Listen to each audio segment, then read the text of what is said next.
నమస్తే, welcome to our channel. నేను Siri. Journalist Sai plate ఫిరాయించాడా?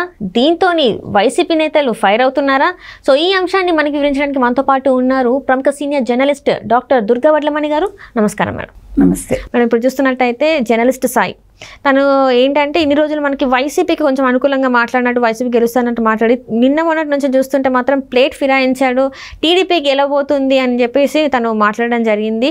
అయితే ఇప్పుడు ఏంటంటే ఒక జర్నలిస్ట్గా జర్నలిస్ట్ అనేది ఏంటంటే ఎవరి పక్షాన కాకుండా ఎటు సైడ్ నిజాయితీ ఉంటే అటు సైడ్ మాట్లాడాల్సింది పోయి పార్టీలకు అనుకూలంగా మాట్లాడడం జరుగుతుంది. ఇప్పుడు మరి టీడీపీ గెలవబోతుందని ముందే తెలిసి టీడీపీకి చేయగొడుతున్నారు అనుకోవచ్చా? మరి అంటే ఇప్పుడు ముందు అసలు ఎందుకు ఇట్లా అయింది అని చెప్పుకున్నాక మనం జర్నలిస్ట్ దగ్గరికి వద్దాం. ఇప్పుడు మనకి మొత్తం ఒక 40 సర్వేలు, జాతీయ సర్వేలు అయితే వచ్చాయి. అందులో ఇంచుమించు వీళ్ళే గెలుస్తారు అంటే తెలుగుదేశం కూటమే గెలుస్తుందని చెప్పారు. వైసీపీ ఈసారి ఘోర పరాజయం అని చెప్పారు. ఈవెన్ లోక్సభలో కూడా 22 సీట్ల దాకా వస్తాయి, 22, 23 అని అందరూ చెప్పారు. ఈలోగా ఆరామ స్థానం ఎవరైతే ఉన్నారో ఆయన ఒక సర్వే ఇచ్చారు. ఆ సర్వేలో వైసీపీ 94 నుంచి 104, తెలుగుదేశం కూటమికి 71 నుంచి 81 అని చెప్పుకుంటూ 49 ఎంతో వైసీపీకి చెప్పారు. 45.44 ఎంతో తెలుగుదేశం కూటమికి వస్తుంది పర్సంటేజ్ అని చెప్పారు. అయితే ఈ ఆరామ స్థానం వచ్చాక కొంచెం అందరూ కూడా నిజమవుతుందా అని ఒక ఇదిలో ఉన్నారు, డైలమాలో. ఇప్పుడు నిన్న India today, my axis, today Chanakya 2 సర్వేలు వచ్చాయి మనకి. అందులో వాళ్ళు ఖచ్చితంగా ఏం చెప్పారంటే ఈసారి చాలా బ్రహ్మాండమైన మెజారిటీ వస్తుంది తెలుగుదేశం కూటమికి. అలాగే లోక్సభలో కూడా 22 నుంచి 23 వస్తాయి తెలుగుదేశం కూటమికి అని చెప్పారు. అయితే దీన్ని ఎందుకు నమ్మాలి మనం? ఇంతవరకు వాళ్ళు ఇచ్చిన సర్వేలు ఎప్పుడూ కూడా తప్పలేదు. మీకు అదే ఆరామ స్థానం వాళ్ళు తీసుకుంటే 2014లో ఆయన చెప్పిన దానికి రివర్స్ అయింది. ఆయన వైసీపీకి వస్తాయి అనుకున్న తెలుగుదేశానికి వచ్చాయి.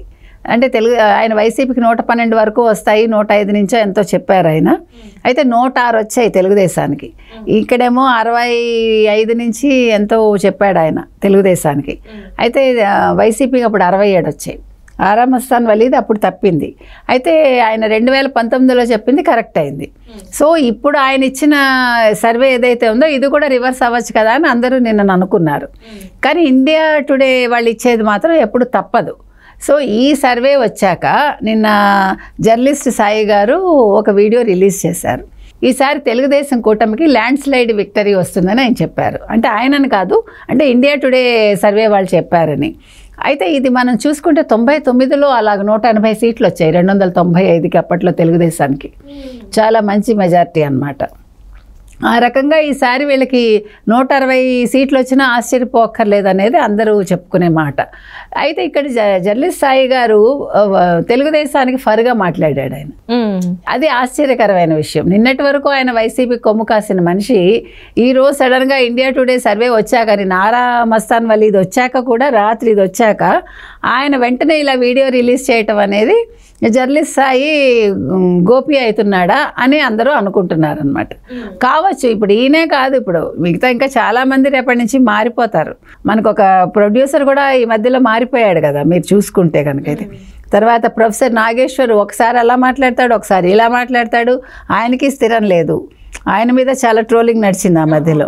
కాబట్టి వీళ్ళందరూ కూడా ఏ ఎండకా గొడుగు పట్టే రకాలన్నమాట. వాళ్ళు ఎలాగైనా మారుతారు. మనం ఊసరవెల్లి పేరు చెప్పుకోవద్దు. ఎందుకంటే ఊసరవెల్లి తను సర్వైవ్ అవ్వడం కోసం రంగులు మార్చుకుంటుంది. అంటే ఇతర జంతువులు తను గుర్తుపట్టకుండా అది రంగు మార్చుకుని అది బతుకుతుంది అనమాట. బతకడం కోసం రంగులు మారుస్తుంది. ఇక్కడ అలా కాదు, పక్క వాళ్ళని ముంచడం కోసం వీళ్ళు రంగులు మారుస్తారు. కాబట్టి మన ఊసరవెల్లిలాగా రంగులు మారుస్తున్నారు అనేది మనం మాట్లాడకూడదు నా ఉద్దేశంలో. వాటిని మనం కించపరుస్తున్నాం. మన జంతువుల్ని కావచ్చు, లేకపోతే ఇట్లాంటి వీటిని కావచ్చు, మనం అసలు కంపేర్ చేసుకుని వాటిని బాధ పెడుతున్నాం మనం అనవసరంగా. అంటే వాటి మనోభావాలు మనం దెబ్బతీస్తున్నాం అనమాట. రైట్. అంటే ఇక్కడ చూస్తుంటే మీరు అన్నారు చాలా మంది మరి ప్లేట్ ఫిరాయించే అవకాశం ఉందని చెప్పేసి. అంటే ఇప్పుడు చాలా వరకు కూడా చూస్తుంటే బందోబస్తులు మనం చూసాం. టీడీపీ అధినేత ఇంటికే కావచ్చు, టీడీపీ కార్యాలయానికి కావచ్చు బందోబస్తు ఏర్పాటు చేశారు. అండ్ అట్లనే ఇప్పుడు మనం మాట్లాడుకున్న పవన్ కళ్యాణ్ గారికి కూడా పహారా కాస్తున్నారు, ఎస్పీ స్థాయి అధికారి పహారా కాస్తున్నారు. అంటే అసలు రాష్ట్రంలో పెద్ద మార్పే జరగబోతుంది. సో అందుకే వీళ్ళందరూ ఇలాంటి కుట్రలు పన్నుతున్నట్టు కూడా మనకి వార్తలు వస్తున్నాయి. సో దానివల్లనే ఇలాంటి వాళ్ళు చేంజ్ అవుతున్నారు. సో ఇన్ని రోజులు వీళ్ళకి సపోర్ట్గా మాట్లాడిన వాళ్ళు ఇప్పుడు సడన్గా ప్లేట్ ఫిరాయించి ఏదైతే అధికారంలోకి వస్తున్నారో ఆ పార్టీకి మళ్ళీ అనుకూలంగా మాట్లాడుతున్నారు. అని నిన్న చూస్తున్నట్టయితే పంచప్రభాకర్ మనం చూస్తున్నట్టయితే తను కూడా ప్లేట్ ఫిరాయించి జగన్మోహన్ రెడ్డి గారి ఓవర్ యాక్షన్ వల్లనే ఈరోజు ఈ స్థితి వచ్చిందని చెప్పి తను కూడా మాట్లాడడం జరిగింది. మరి ఈ పరిణామాలన్నీ అసలు ఈ పరిణామాల వల్ల జగన్మోహన్ రెడ్డి గారి పరిస్థితి ఏం కాబోతుందంటారు? అంటే ఇప్పుడు మీరు అన్నారు చూడండి, పోలీస్ సెక్యూరిటీ ఇచ్చారు చంద్రబాబు నాయుడు గారికి అని. అది ఇవ్వగానే చాలా వచ్చాయి, ఎపిసోడ్స్ అన్నీ వచ్చాయి నిన్న సోషల్ మీడియాలో. వచ్చినప్పుడు ఇదే జర్నలిస్ట్ సాయి చంద్రబాబు నాయుడు గారికి పోలీస్ సెక్యూరిటీ ఇచ్చారన్నారు, పార్కింగ్ ప్లేస్ ఏర్పాటు చేస్తున్నారని అన్నారు. కానీ వైసీపీ వాళ్ళకు కూడా, అంటే జగన్మోహన్ రెడ్డి కూడా చేశారని మాట్లాడిన పెద్ద మనిషి రాత్రి ఇండియా టుడే సర్వే వచ్చాక ఇప్పుడు ఈ వీడియో చేశాడు. అంటే మార్పు మధ్యాహ్నం నుంచి రాత్రి లోపు ఎంత మార్పు వచ్చిందో మనం చెప్పుకుంటున్నాం. మీరు చెప్పినట్టుగా పంచప్రభాకర్ గారి గురించి కూడా నిన్న మాట్లాడుకున్నాం మనం. ఎందుకంటే ఒక పశువుల డాక్టర్ ఆయన అమెరికాలో ఉంటారు. ఆయన నిన్నటి వరకు వైసీపీతో అంటకాగాడు. ఆయన సడన్గా మీరు చెప్పినట్టుగా వైసీపీ ఓడిపోతే జగన్మోహన్ రెడ్డి ఓవర్ యాక్షన్ అని ఆయనే స్టేట్మెంట్ ఇచ్చాడు. ఎందుకంటే నిన్నటి వరకు ఆయన చాలా ముద్దు బిడ్డగా ఉన్నాడేమో మనకు తెలియదు జగన్మోహన్ రెడ్డికి. సడన్గా ప్లేట్ ఫిరాయించాడు. ఇంకా ఎంతమంది మారుతారో మనం ఎదురు చూద్దాం. ఇప్పుడే ఉంది కదా, ముందుంది ముసళ్ళ పండగ.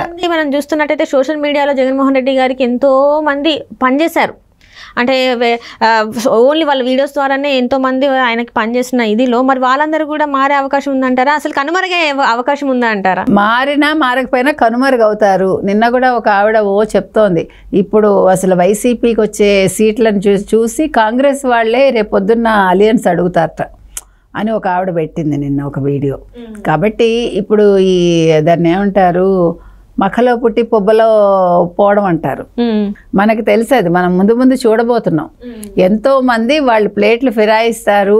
మనకు ఒక ప్రొడ్యూసర్ కూడా ఈ మధ్యలో మారిపోయాడు కదా మీరు చూసుకుంటే కనుక. అయితే అట్లాగంటే విదిన్ షార్ట్ పీరియడ్ వెళ్ళిపోతారనమాట. అట్లాగా అంటే కార్తీ గురించి మాట్లాడతారు అట్లాగా. అలాగా వీళ్ళందరూ కూడా ఎవరైతే ఉన్నారో ఈ మీరు చెప్పినట్టుగా ఈ సోషల్ మీడియాలో వచ్చేవాళ్ళు, పెయిడ్ ఆర్టిస్టులు కావచ్చు, పెయిడ్ జర్నలిస్టులు కావచ్చు, ఈ పెయిడ్ ఛానల్స్ అన్నీ కూడా, ఈ పుట్టగొడుగులన్నీ కూడా విదిన్ నో టైం కనుమరుగైపోతాయి.